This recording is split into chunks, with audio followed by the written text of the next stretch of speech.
Antes de comenzar esta historia, debo advertirles que este es uno de los relatos más siniestros y crueles de los que me ha tocado relatar e investigar, y que todo lo que va a escuchar a continuación es absolutamente real. Era octubre del año 2007 y un macabro hecho sacudió a toda la República Checa. El horror y la escalofriante presencia de 3 mujeres que formaban parte de una secta mantuvo en vilo a una sociedad completa que fue testigo de cómo la maldad podía cruzar todos los límites. Los policías locales, alertados por la denuncia de unos vecinos cercanos a la propiedad de las hermanas Clara y Katerina Mawerova, habían decidido acudir al llamado de auxilio, luego de que en el monitor que ellos usaban para observar a su bebé recién nacido, de pronto comenzaran a aparecer imágenes horrorosas. La primera vez, ellos pensaron que eran escenas de alguna película de terror o algo parecido. Las siguientes veces se dieron cuenta que estas eran completamente reales. En ellas se veían a 2 niños encerrados en jaulas de acero, famélicos y con claros signos de tortura. Las imágenes no dejaron indiferente a nadie. Y al entrar en la propiedad, los policías de pronto encuentran a una niña de no más de 13 años quien lloraba desconsolada en un rincón de la sala. A la pequeña, cuando se le preguntó su nombre, dijo que se llamaba Anika y que había sido víctima de los abusos y las torturas por parte de su madre y de su tía.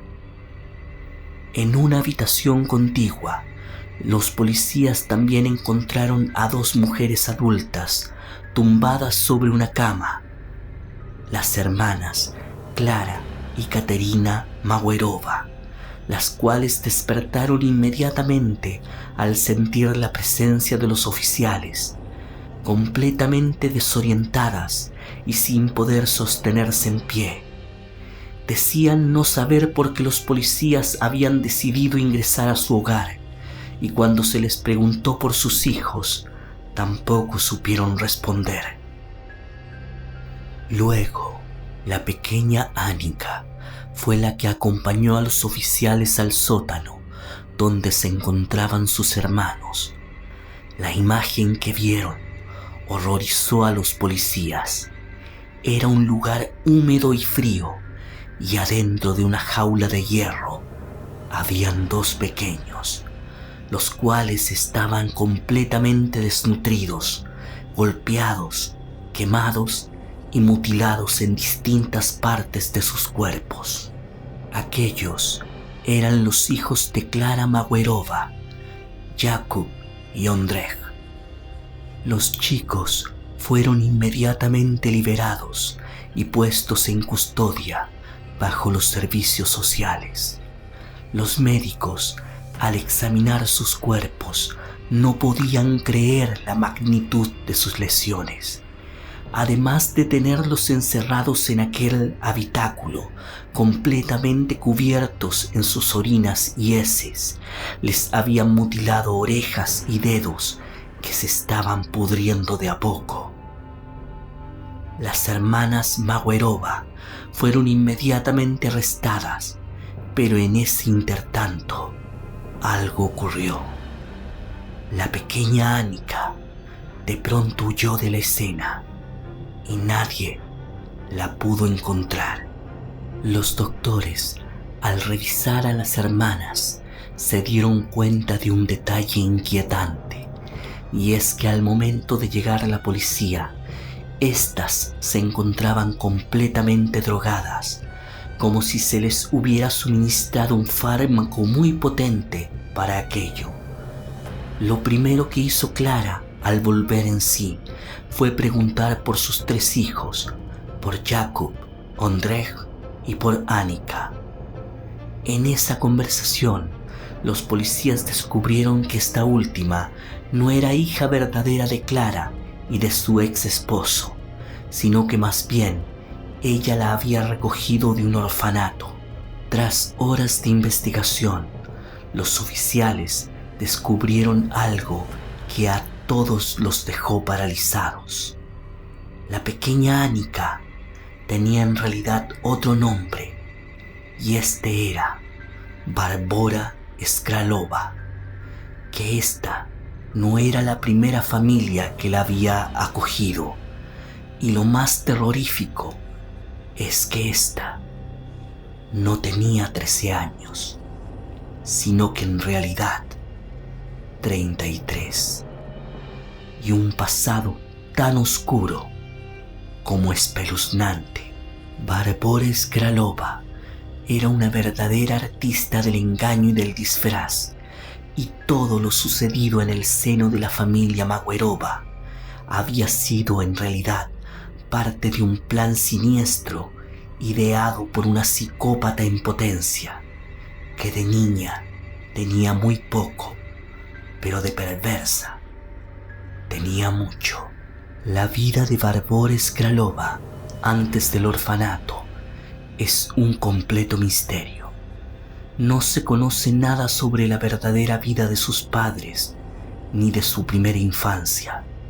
Solo se sabe que nació en lo que en ese entonces era Checoslovaquia y que padecía una condición que presenta una disminución anormal de las hormonas secretadas por la glándula hipófisis. En su caso, un déficit crónico de somatotropina, la hormona del crecimiento, lo que le permitía parecer una niña de 13 años o lo que ella quisiera. Pero este no era su mayor problema. Ella escondía mucho más.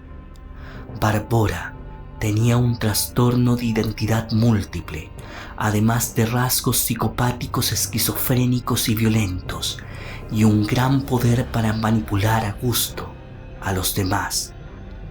Por todo esto, pasó su adolescencia internada en un psiquiátrico.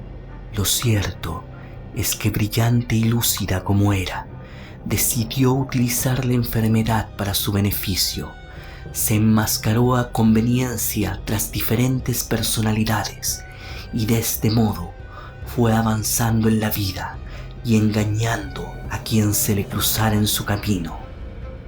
Así, haciéndose pasar por una indefensa niña, sus primeros años transcurrieron de familia en familia.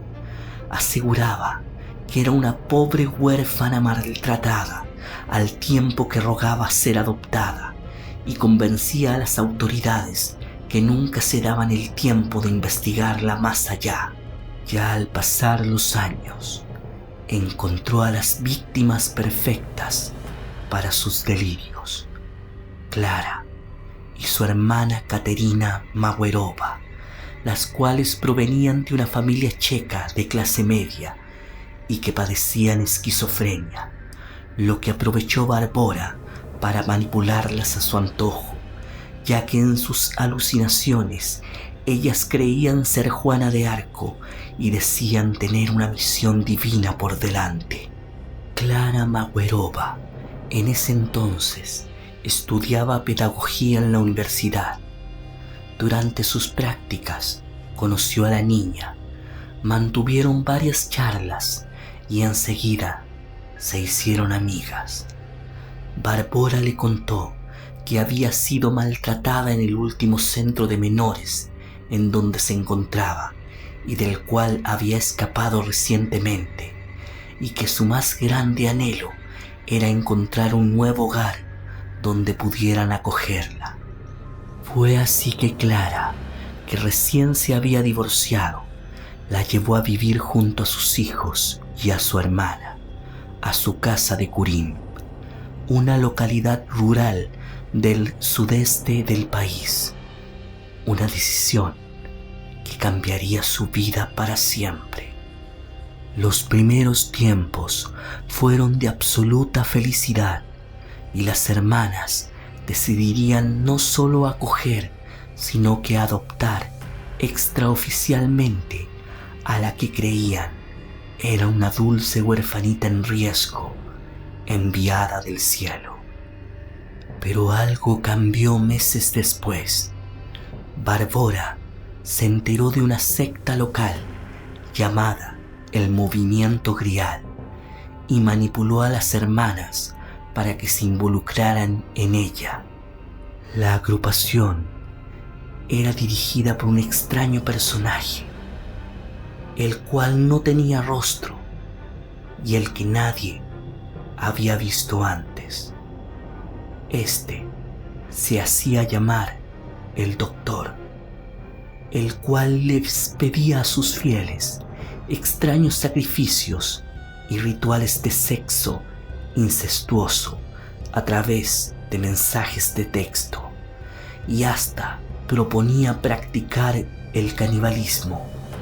Ellas, convencidas de haber sido elegidas para algo con características divinas, no solo no se negaban, sino que cumplían con todas las peticiones sin cuestionar nada. Fascinadas, las hermanas seguían al pie de la letra sus órdenes. Estaban convencidas de que finalmente su misión había llegado y que la niña era un milagro del destino que había entrado a sus vidas para iluminarlas y guiarlas en el camino hacia la salvación.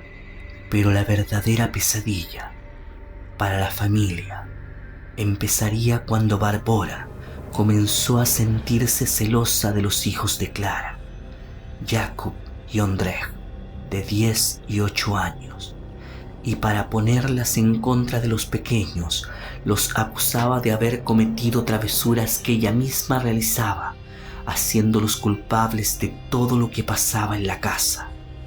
De este modo, el enojo de las mujeres crecía al mismo nivel que la crueldad de los castigos a los que los sometían. El Doctor y la misma Skralova propusieron construir una jaula de hierro en el sótano para tenerlos alejados. Su madre y su tía simplemente acataron. Ese fue el primer eslabón de una cadena de abusos infernales a los que expusieron a las criaturas. Desnudos y prácticamente sin comer, los obligaban a dormir sobre sus excrementos, los quemaban con cigarrillos, los golpeaban salvajemente, los obligaban a bañarse en agua fría y hasta cortaron orejas y dedos de los pequeños para comérselos. En los relatos posteriores a su arresto, las hermanas indicarían que era Bárbara la que diseñaba y guiaba los tormentos, siempre en nombre de su guía, el Doctor, siendo ella misma la que instaló un sistema de cámaras en el sótano, su gran paso en falso del plan que había diseñado. Los suplicios de los niños continuaron hasta el 10 de mayo del año 2007, cuando fueron finalmente encontrados debido a que la señal de las cámaras instaladas por Bárbara se mezcló por error con el sistema de monitoreo que los vecinos tenían para controlar a su bebé. Lamentablemente, en el hospital, uno de los niños moriría horas después. El otro sobrevivió de milagro y fue gracias a su testimonio que se conoció la verdad sobre Bárbara, pero ella ya había escapado de la República Checa. Nunca se logró identificar la identidad de ese supuesto guía espiritual al que todos llamaban el Doctor. Pero ¿qué pasó finalmente con Bárbara? Se supo tiempo después que con la ayuda de otros miembros del Movimiento Grial, Barbora Skralova logró escapar a Noruega. En los meses posteriores volvió a cambiar de aspecto y para ello engordó varios kilos, se rapó y se hizo pasar por un adolescente de 14 años, cuyo nombre en esta ocasión era Adam. Ya en esta nueva versión, Adam decía que había huido de su casa para evitar declarar como testigo en un juicio. Barbora otra vez había utilizado su capacidad de manipular para relatar un pasado trágico y ficticio. Otra vez conmovió a una familia que decidió adoptarle, cuidarle y enviarle a una escuela. Sus extrañas conductas en el colegio llamaron la atención de los docentes. Su carácter introvertido y su negativa a practicar deportes grupales la delataron e hicieron que los maestros intentaran investigar algo más de su historia. Siempre en alerta frente al peligro de que se descubriera su oscuro secreto, Adam o Barbora volvió a desaparecer una vez más, pero la policía checa ya había emitido una orden de captura internacional. Su foto estaba por todos lados y rápidamente ella fue capturada en el norte de Noruega en enero del 2008. Las sentencias de las 3 mujeres se conocieron en el año 2009. El Tribunal Superior de Olomouc condenó a Clara a 12 años de prisión, a Katerina a 10 como autora intelectual y a Barbora Skralova a pasar 5 años tras las rejas. En el año 2011, Barbora apeló y salió en libertad. Desde ese momento, nuevamente volvió a esfumarse y a desaparecer con rumbo desconocido. Y hasta el día de hoy, nadie más ha vuelto a saber de ella. Bueno, ahora cuéntame, ¿qué te pareció esta historia? Aquí, abajo, puedes dejar tus comentarios. Solo te pido que te suscribas, le des like y que me esperes hasta la próxima historia.